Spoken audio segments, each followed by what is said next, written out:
Okay, so we're looking at a concept application free response question. This is the last of the essays. We haven't done this one yet. This one is a short one. You might think it's the easiest one. It can be a little tricky, so let's go through it. And we're also going to do some practice and give you some opportunity to actually try it and then try it against and see how your answers are compared to mine. All right, so first off, a concept app. You will get a paragraph of an authentic political situation. Just means like a real situation. Could be a historic one, could be something recent, could be something just a news article, like a little piece of a news article, a problem that's happening. And it involves some interaction between the three branches of government. So they're going to ask you to apply your knowledge about what could the government do? What could the president do? What could Congress do? That sort of thing. There are three parts to it. There are 3 points. Okay, so 1 point for each part. It's a 3-point essay. Remember, the other ones are 4, 4, and 6. You need to read the paragraph carefully. Got to pay attention to a power that is either being shown to you. So, you're going to have to read something and say, what power is the president doing? Or what could the president do? Or think of a power that Congress or the presidency might do to help with the situation.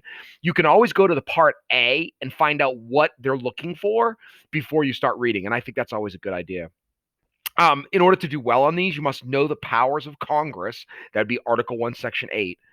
That sort of idea. And of course, the big one is pass a law, regulate commerce, those sort of things. And then also understand how that dovetails with checks on the presidency. And then also know the powers of the presidency really well. That's Article 2. We've learned that. I would study that to recognize the powers being demonstrated. Always clearly identify and define all vocabulary. Do a real good job with that. If you're using vocab, make sure you explain it. Don't assume we understand. And then when you see in the the questions, if it says in context of the scenario, explain blah blah blah blah, it means you must relate what you write to the situation in the paragraph. That means mentioning a person, an action, a problem, the issue, or the law that's mentioned in it. All right, so directly mention it, literally say the law.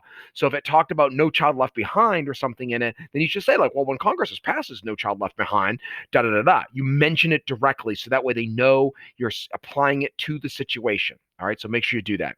All right, let's try it. Okay, so here's our first one that I put together here.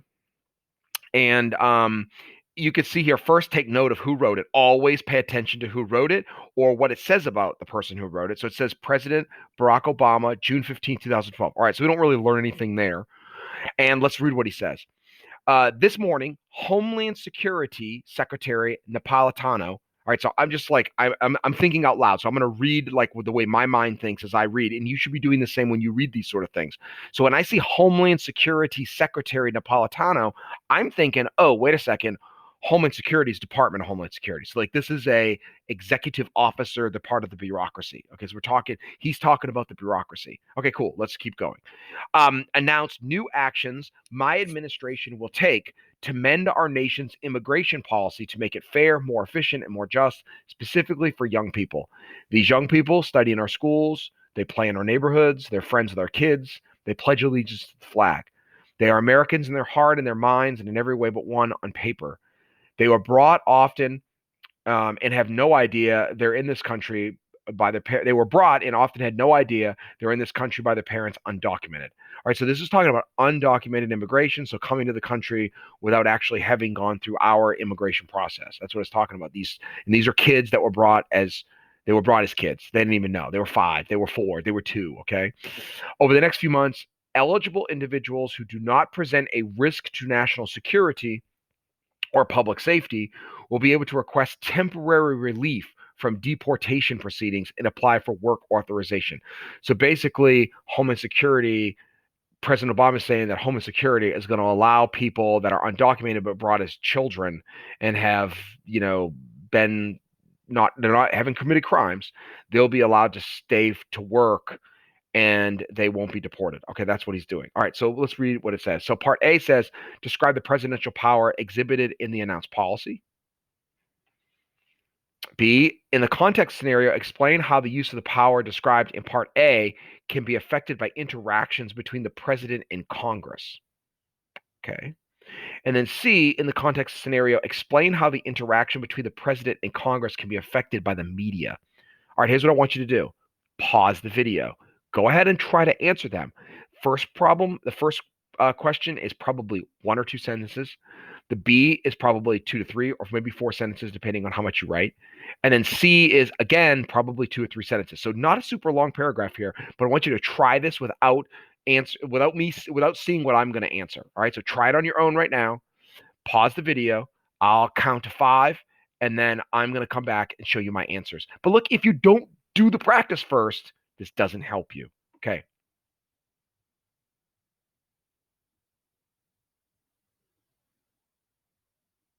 All right, I'm back. I assumed you paused the video. You tried the essay. Let's find out what the answers are, and see how yours dovetails with me. Of course, if you have problems, email me. I can help you out.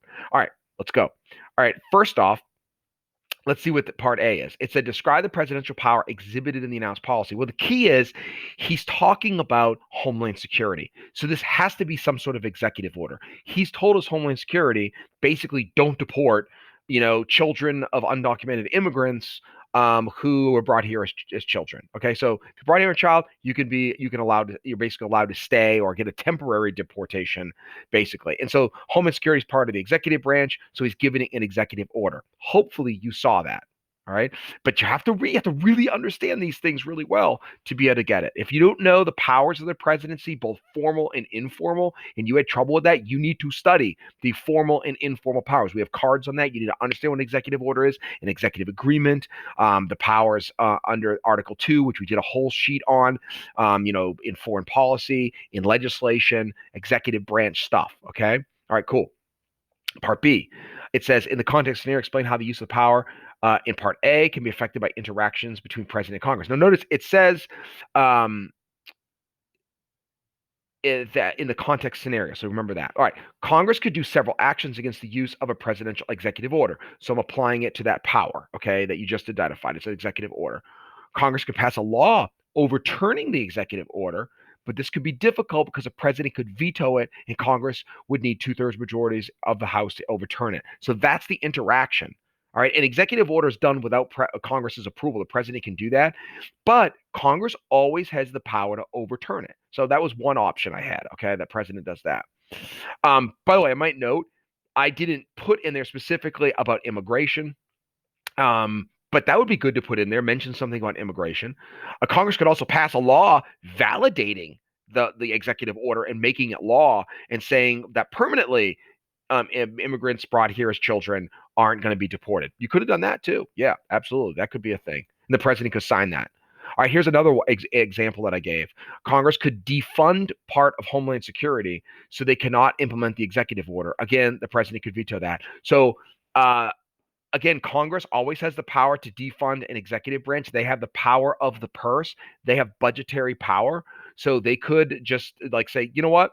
You cannot spend money on this part of Homeland Security. And then Homeland Security can't do it. They can't, authorize the temporary, um, uh, you know, avoid deportation and give them work, visas to be able to stay. So again, though, the president could veto that.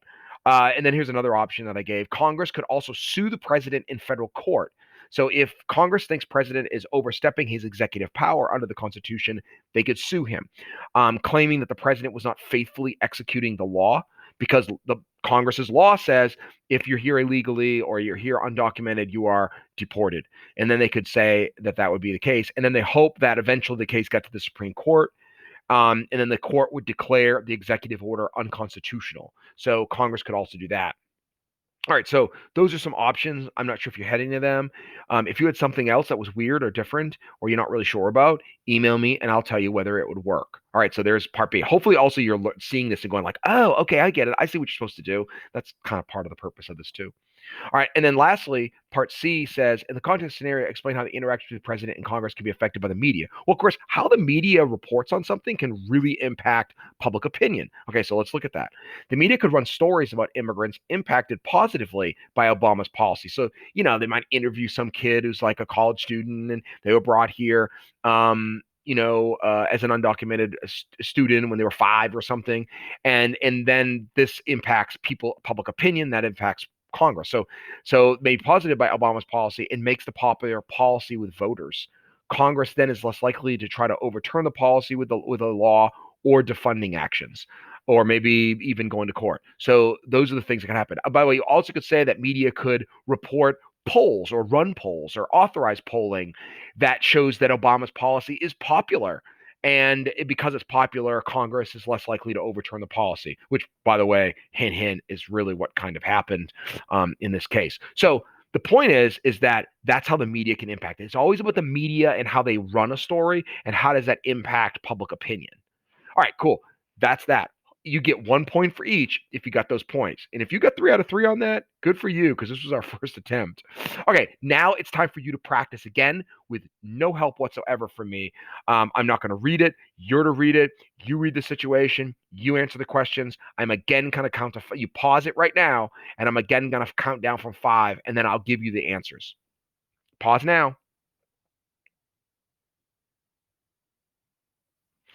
Okay, so you should have read about President Bush and Canada and 22 nations signing on to this EU-US Open Skies Agreement that happened way back in 1992. But it works well as a concept app situation. So let's go ahead and see what the answers are. All right. So first off, it says describe the formal power the president can use to address the outline. In the context scenario, I've explained how the use of presidential power described in A can be affected by interaction with legislative branch. And then in the context scenario, explain how interaction with president is an example of checks and balances. So here's what I answered. Hopefully you have something similar. If you have something that's not, email me and I'll give you some feedback. Okay, so the president is using his formal power to negotiate and make treaties with foreign nations. That's what it is. He's making a deal. All right. If the president negotiates the treaty like open sky, so what's the interaction with the Congress? He would need to send it to the Senate for approval. The Senate will have 2/3 vote in order to approve the treaty. Always include details like that, like the president. The Senate needs to have a 2/3 approval of a treaty. That's something you need to know under Article 2 of the Constitution. It's very specific there. Hence why that document on Article 2, you need to study it well to prepare for the concept app essay. All right.